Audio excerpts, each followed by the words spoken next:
you just go ahead and start, okay? Okay, let me pull up my PowerPoint here. Sure. Okay. There we go.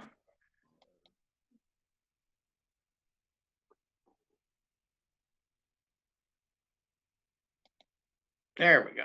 Okay, I think we're ready. Okay, we're going to start talking today about the indigenous tribes of the American West.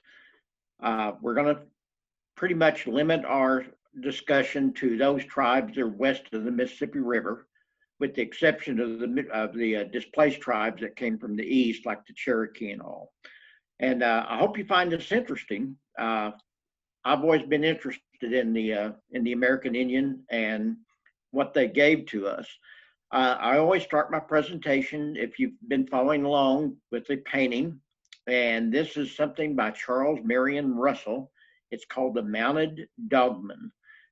You can see it's a beautiful painting of some, I believe, Comanche warriors, and they're crossing over the plains, and it's always always love his paintings. They're so realistic and so well done.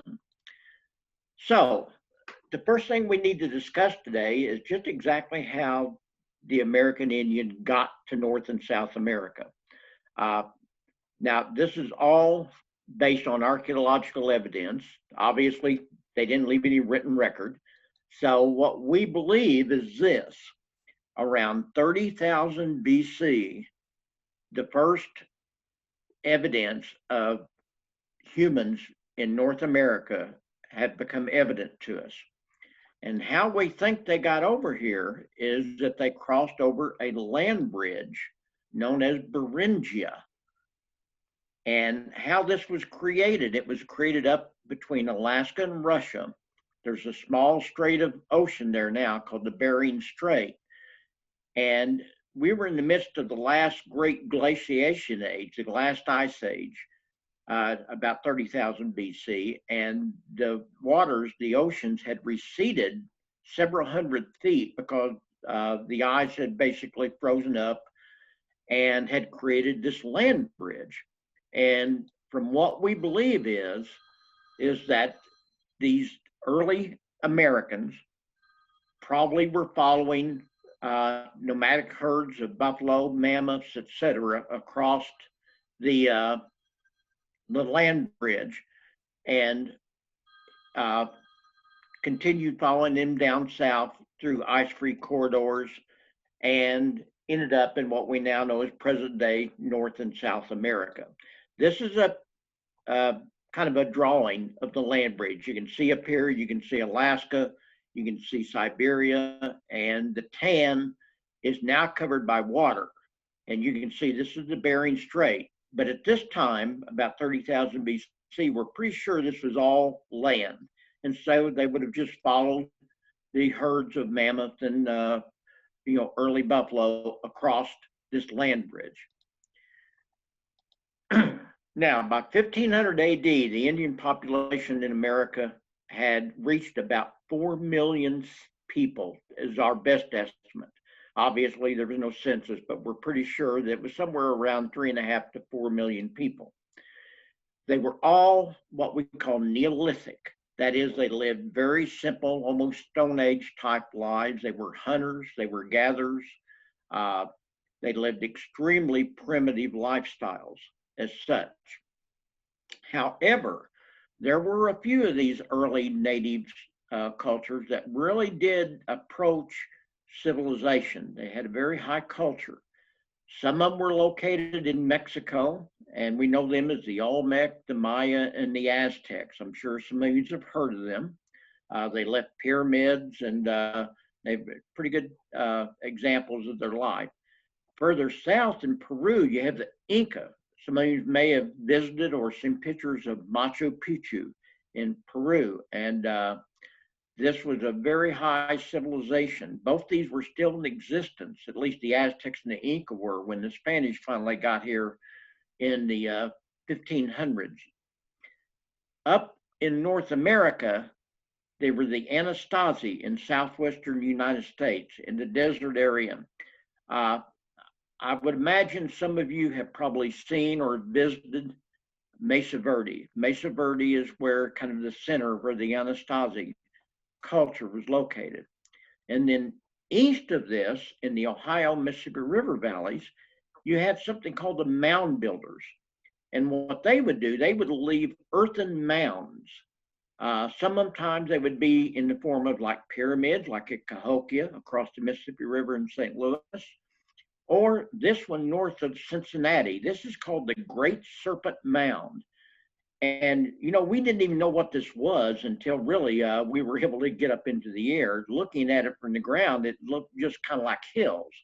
But once we got up in the ground, we were able to see this is the tail, and you can see it winding around, and then it curls around like this, and finally ends up with the head, and right above there is an egg, and the snake is swallowing an egg. This is a concrete path walking around it. But this is an example of some of the earliest prehistoric cultures that were found in America prior to the arrival of the Europeans in America. Now, what we're going to do, we're going to divide the western part of the United States up into 6 major categories. It's going to take this week and next week to talk about all of these. And we're going to basically talk about these 6 groups of Indians. The transplanted eastern tribes, the horsemen of the Great Plains, the Pueblos and the Apaches of the Southwest, the Neolithic culture of the Great Basin, the foragers and gatherers of California, and finally the fishermen of the Pacific Northwest. Now, one thing I want you all to be aware of, you know, we have this stereotypical monolithic view of the American Indian, that they all rode horses and they all chased the buffalo and that they all lived in teepees and were great warriors. Folks, nothing could be further from the truth. They were not a monolithic group. The eastern tribes were anything but that. The horsemen of the Great Plains were exactly what I said. That's the stereotypical Indian tribe.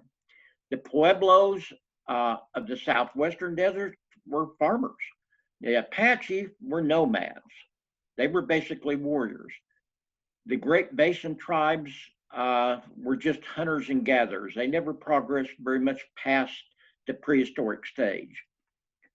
The Indians of California had such a great environment that they didn't need to do anything, that everything was there for them, and they were very unwarlike. The fishermen of the Pacific Northwest were located primarily along the western coast of Oregon and Washington, and they lived almost entirely upon the salmon. And again, they were not very warlike.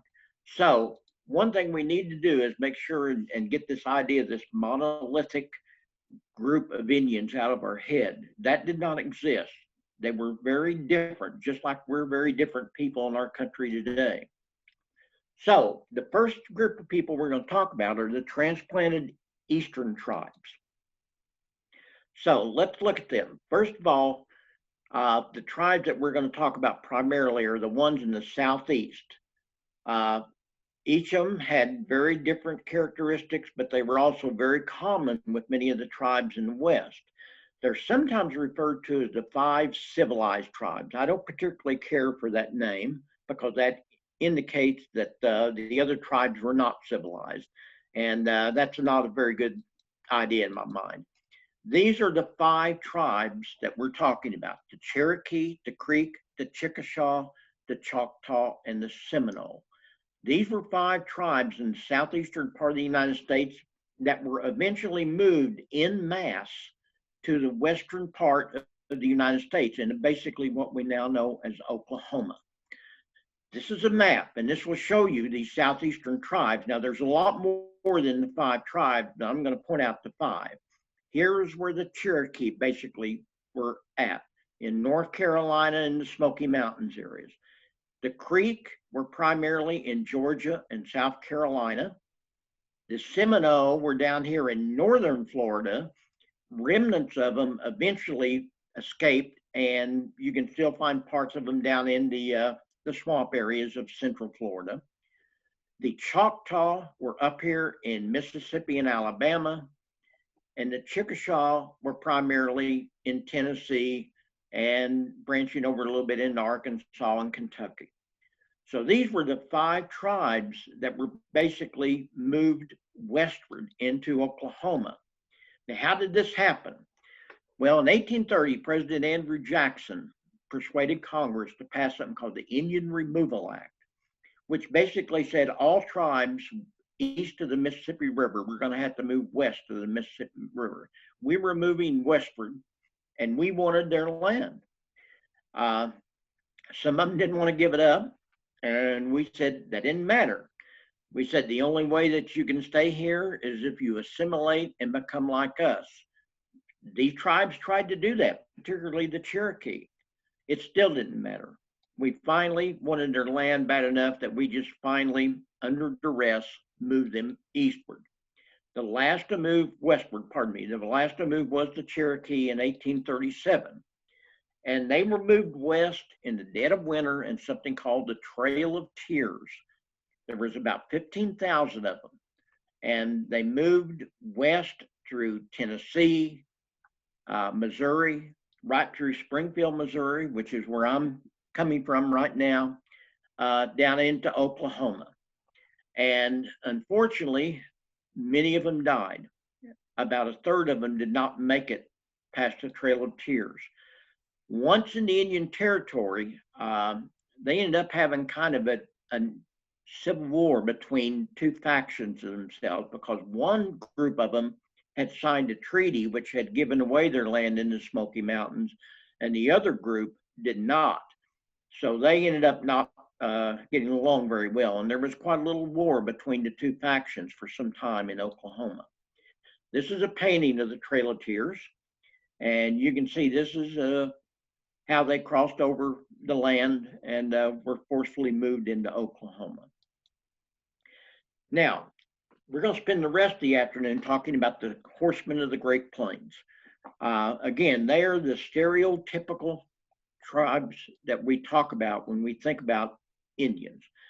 Several tribes occupied the Great Plains. And again, we see these as the stereotypical Indian that depended on the buffalo, were nomadic, and followed the buffalo. And here's some of the tribes. This is not all of them. The Blackfoot, the Mandan, the Sioux, the Cheyenne, the Pawnee, the Crow, the Arapaho, the Kiowa, the Comanche, and the Kansas. Now, if you look at a map, here's a map. You can see these Indian tribes. Up here was the Blackfoot. The Blackfoot primarily were in the northern part of Montana up into Canada. The Crow, basically in Montana. The Cheyenne were down here, although later on they did move down into the Kansas area and Nebraska in that area. The Sioux Nation, which was the biggest, was actually made up of 5 different tribes: the Teton and the Santee and the Yankton and some others, the Hadasta Sioux. And they occupied all this area, North and South Dakota, some of Minnesota, some of Nebraska. The Pawnee were here, the Arapaho over in this area of Colorado and Kansas. The Kansas tribe was in Kansas, obviously. The Kiowa was south, from Kansas into Oklahoma, and the Comanche primarily in Texas and Oklahoma and parts of New Mexico. They were nomadic tribes. They were very fluid. So maybe the Cheyenne would be here, and sometimes they would be down here. Sometimes the Sioux would be down in this area and move back up north. It all depended upon where the buffalo was, because they followed the buffalo, because that was their life as such. So let's look a little bit about the Plains tribes' religious beliefs, because these religious beliefs, for the most part, were shared by most tribes in the United States. For instance, first thing we need to say about them is that they were extremely spiritual people. Now, that doesn't mean they were Christian, because they were not Christian. Many of them did convert to Christianity later, but they were extremely spiritual. And they had a belief in something called the wheel of nature. And this is nothing unique to the American Indian. You can find this throughout the world. They believed that basically Earth was an island that rested on water. And they believed that it was suspended by something called the upper world, which was occupied by the Great Spirit and a group of lesser gods. And of course, they believed that they lived on this world, Earth, and it was divided up into a pie-shaped type place of ground based on the 4 compass points. And below the world was the lower world, where some other groups of spirits lay, depending on, a little bit more malevolent. So this was a common belief by most American Indians. This is a wheel of nature. You will see these throughout the West. Most of them, of course, have been destroyed, but there are still some here. This is not an old one. I'm sure that someone made this up.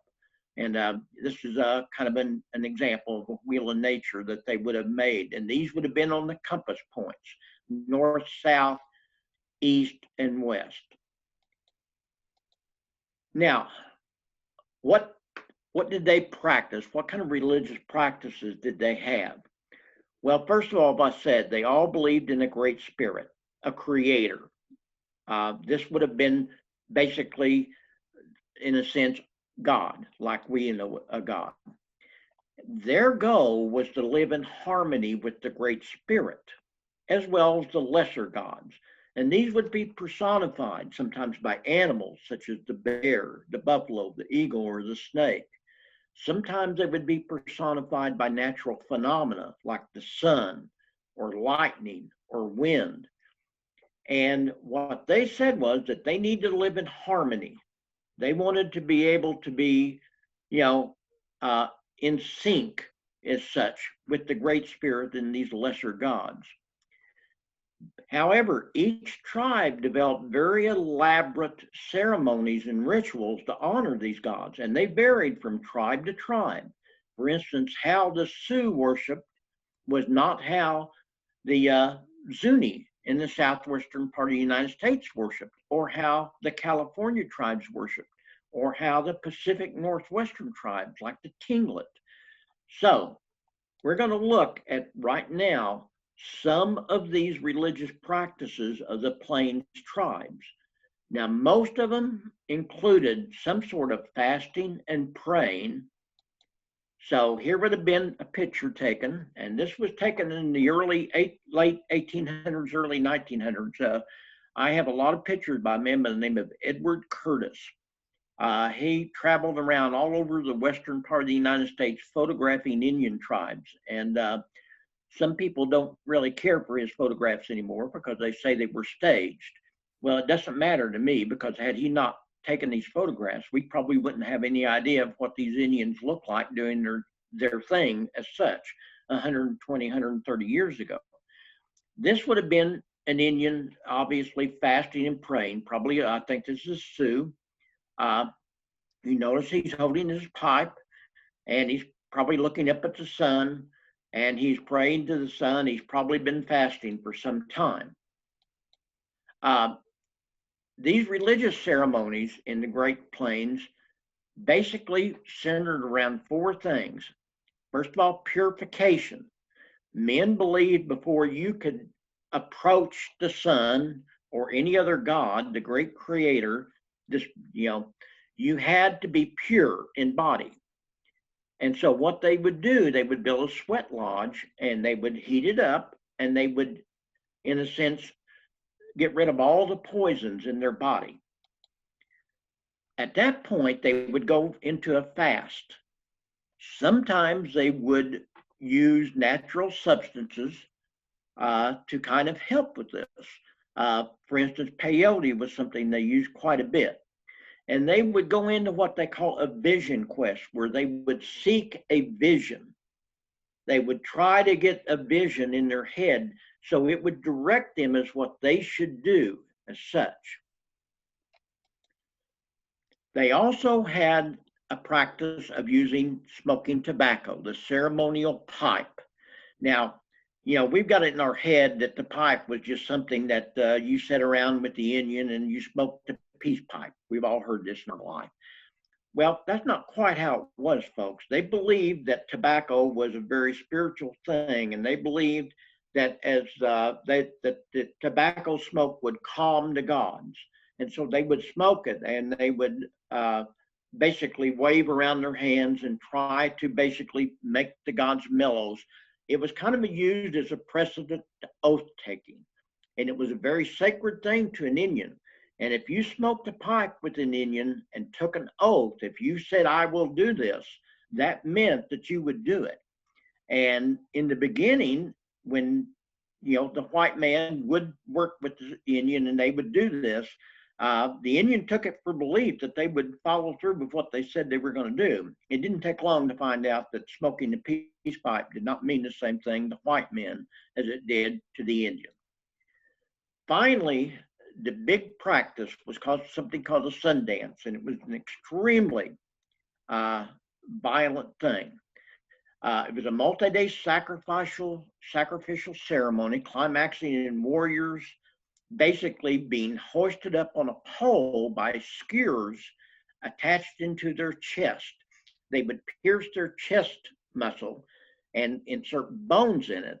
And then they would attach this to rawhide strips to a big long tree that had been planted in the ground and painted usually red. And they would dance around this pole until basically they would pass out and rip these skewers out of their chest. Sounds pretty violent to me, although again, you can find this very same thing going on even in the name of Christianity today in some of the Asian cultures. So it's not exactly totally unique. This is a picture that Curtis took of a sweat lodge. Here you can see the Indian probably praying and fasting. He's got the buffalo skull down here. He's basically trying to reach a vision, so to tell him what to do, how to become harmonious with the Great Spirit. This is a more modern, up-to-date picture of a Sundance. This would have been much larger at this time. This would have been a full-born tree. It would have been 30 or 40 foot tall. It would have been painted red. There would have been multiple Indians around it, and they would have danced for hours and hours until they finally passed out, reaching a vision in their sense. Now, they were aided in these rituals by shamans. We would call them today a preacher. Obviously, they weren't, but they were basically men who thought to have been blessed by the Great Spirit and had great powers. Shamans sometimes were physically deformed, not always. Sometimes they were afflicted with noticeable disorders, which we now recognize as things like epilepsy or maybe schizophrenia. And they would help the Indian. They would basically interpret their visions for them, or they would assist them in their purification rituals or their Sundance or their fasting and their prayers. Shamans were very powerful men in the tribe. Sometimes shamans were called medicine men. Not all shamans were medicine men. Medicine men, you could be a medicine man and not be a shaman. Sitting Bull, I'm sure you've all heard of Sitting Bull. Sitting Bull was a great warrior, but he was also a medicine man. He was not a shaman. He was not a spiritual person in the sense that he assisted these people do their thing, but he was a medicine man. Women, of course, were generally forbidden to participate in any of this. Women they could not even be around the men when all this was going on. They had to be in a separate part of the village, and they sometimes would not have any contact with the men for days or weeks or months during these religious ceremonies because women were considered unclean. Of course, that's pretty stupid thing to to view, in my opinion, but that's how they viewed it. This is a picture of a shaman that was taken, standing in front of the buffalo, again, skull. Now, governmental structure. What kind of government did the Plains tribes have? Well, in a nutshell, folks, they didn't have any. They just, basically, there was no governmental structure amongst the North American Indian tribes. Very few tribes had any kind of government. It was almost like anarchy. There were some characteristics which we need to mention. Each individual, again, as I've said, was guided by visions. No one was required to participate in a religious ceremony or a battle. I'm sure you've all heard of the Battle of the Little Bighorn, where General Custer, or Colonel Custer actually, was annihilated along with his 230-some men. We'll be talking about that later on if we get to it. And of course, everybody's heard that one of the Indians that was there was Sitting Bull. Well, Sitting Bull was at the Little Bighorn. He was not at the battle.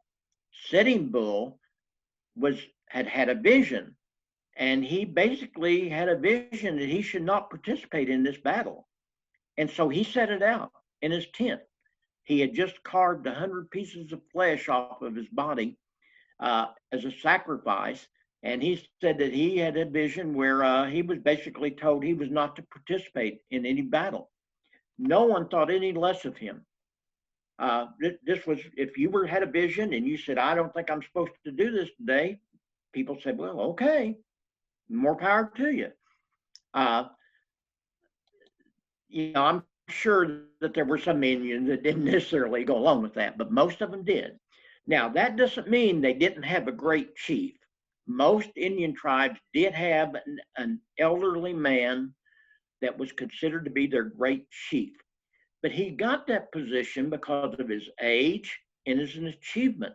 He really had no political or command power. He could not order anybody to do anything. So just think about it, folks. If we were living in an Indian tribe today, we would probably all be great chiefs. We would be able to basically have a power of persuasion. But they could not command anybody to do anything. They could not tell anyone, you have to do this, you have to do that. The only power they had was the power of respect and persuasion. And if you had enough respect and persuasion, you could convince people that this was the right thing to do. There was also a council of elders, and kind of humorously, they were called big bellies because basically they had lived long enough that they were able to sit around and, like me, had a belly on them. The younger tribes, obviously the younger warriors were much thinner because they were always active and doing things. But the council of elders were big bellies, and they advised the great chief and the warriors. Again, they could not command anybody, but they would kind of give him some, advice. And if he wanted to follow it, he could. And then he would give it to the warriors. If they wanted to follow it, they could, or they didn't have to. This is one of the great Indian chiefs of the Sioux Nation. His name was Red Cloud. You're going to hear a lot more about Red Cloud later. Red Cloud was one of the most respected and highly revered chiefs in the Sioux Nation in the late 1800s. Now, the Plains tribes totally relied upon the buffalo. The buffalo was everything. He was Tatanka, one who owns us. That was what it meant to them. They relied upon the buffalo for their very existence.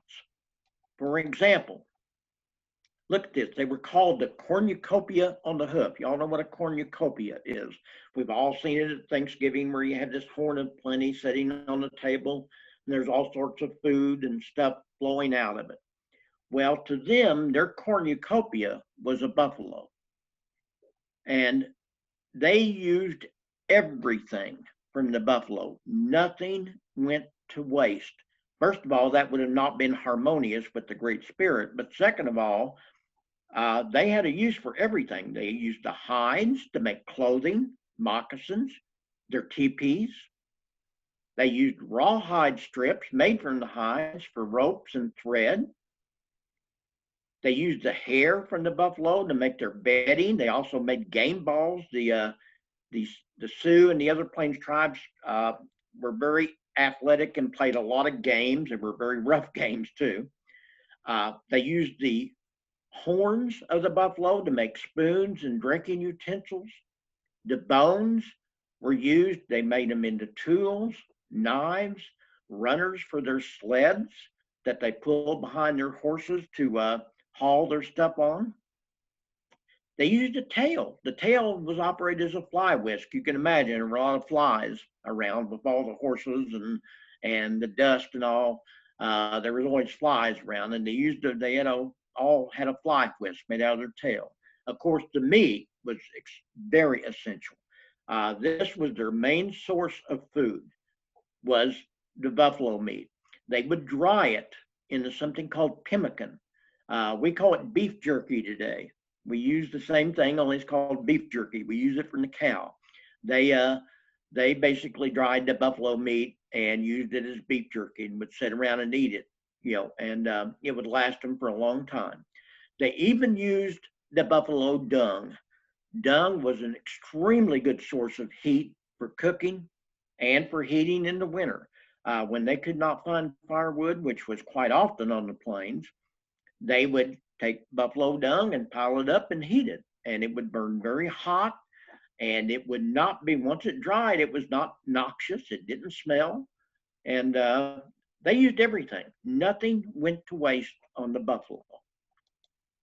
And this is a picture that Curtis made of a small buffalo herd back in the late 1800s that he was able to take a picture of.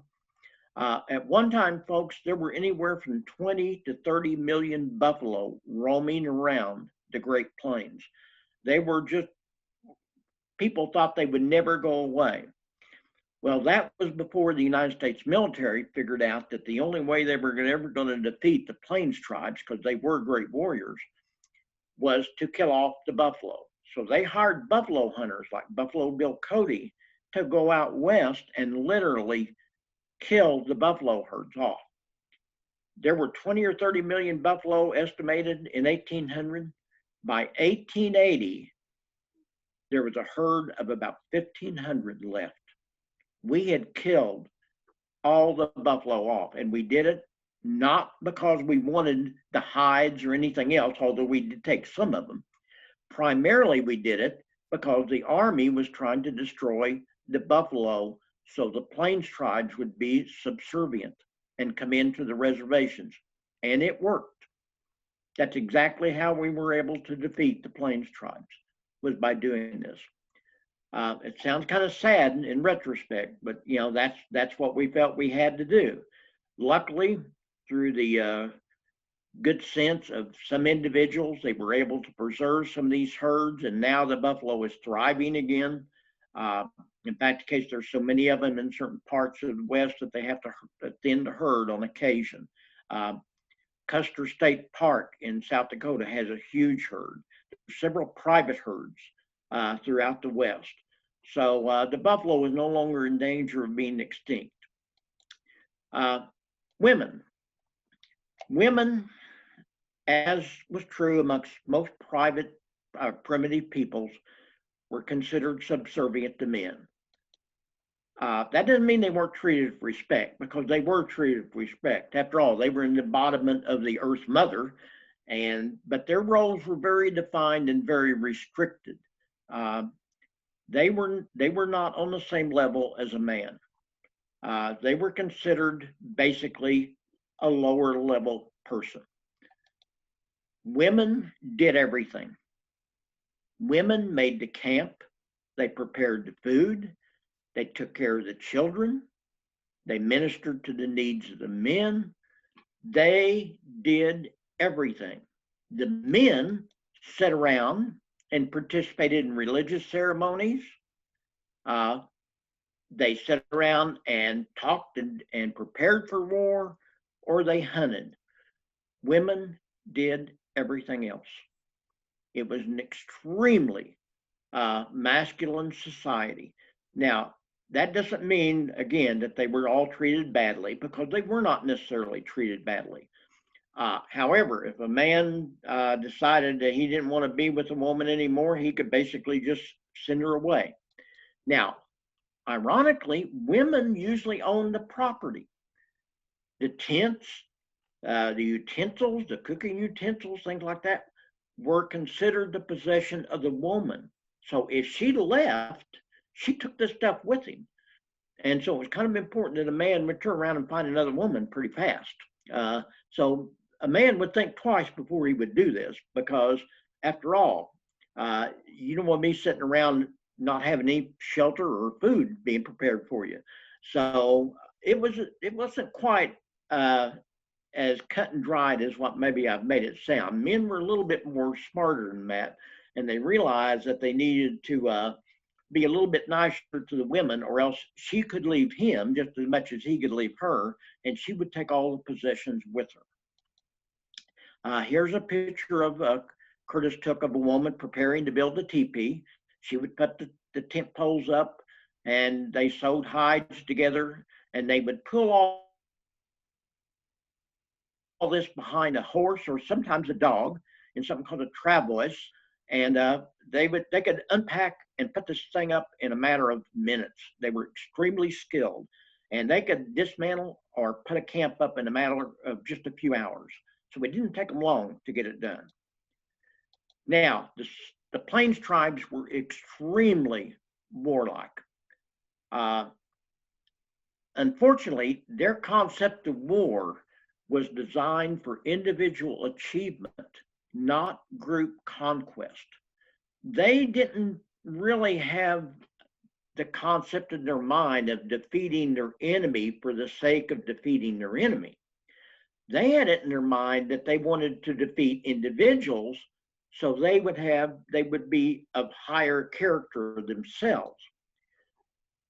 Also, ironically, the earliest contact with the white man, particularly the mountain men and the fur traders, was actually pretty good. Some tribes not so. The Blackfeet and the white men never got along. The Kiowa never got along with the white men, but the Sioux, at least initially, the Crow, several of these tribes and the white men actually got along pretty good together in the beginning. Eventually, when the tribes figured out exactly what it was the white man wanted to do, then that all kind of went away.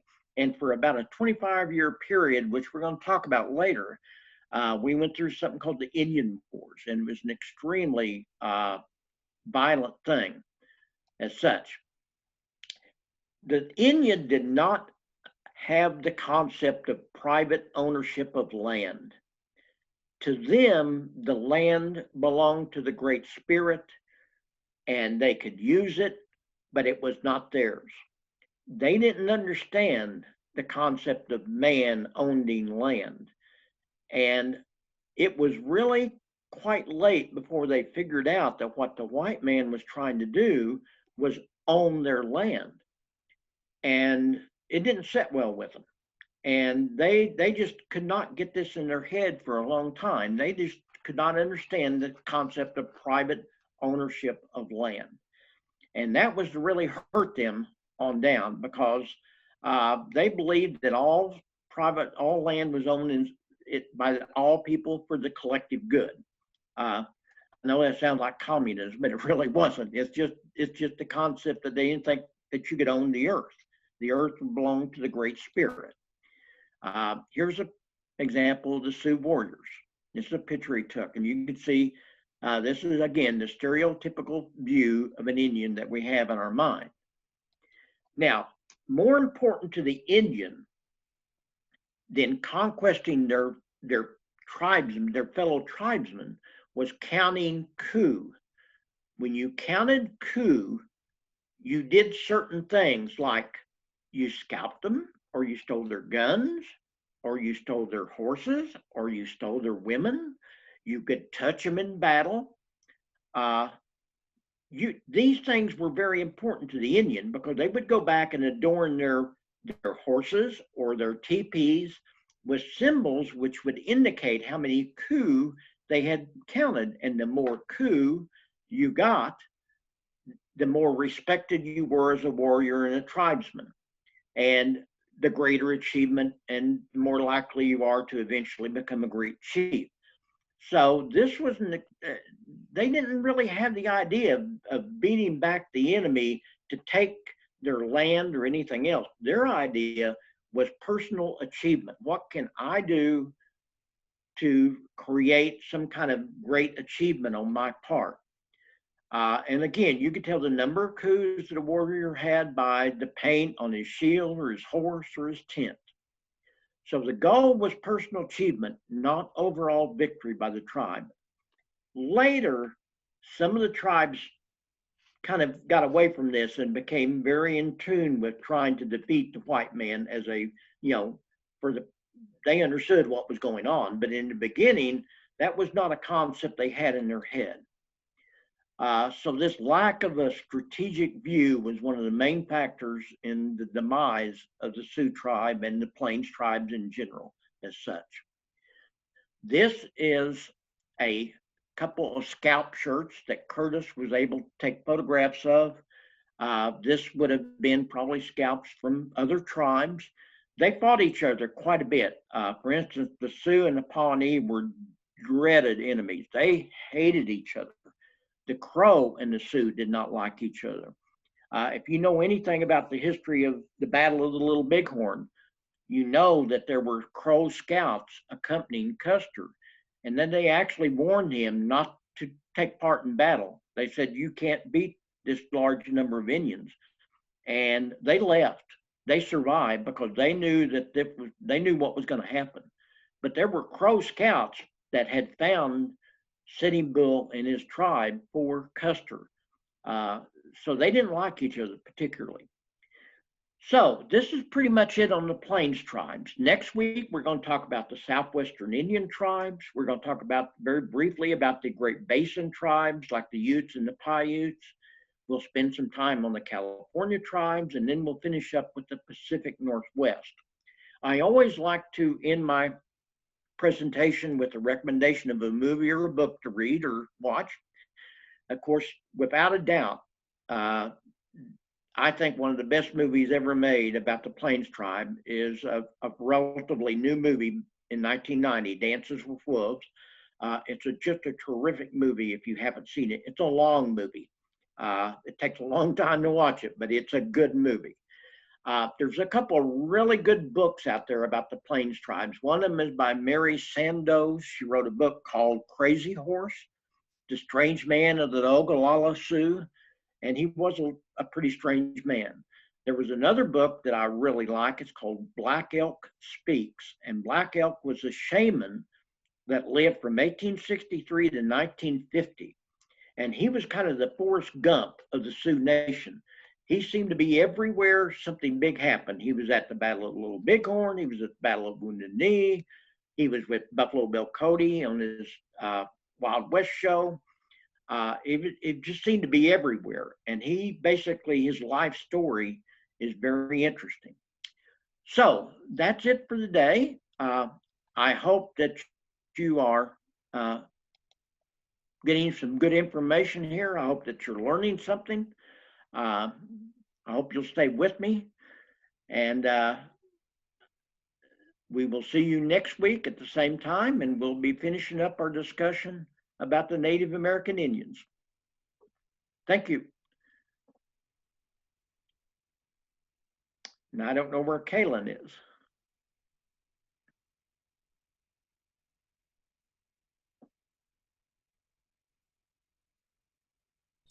Okay, I'm going to go ahead and exit out. Show's over. Oh, it's over. It's all over but the show.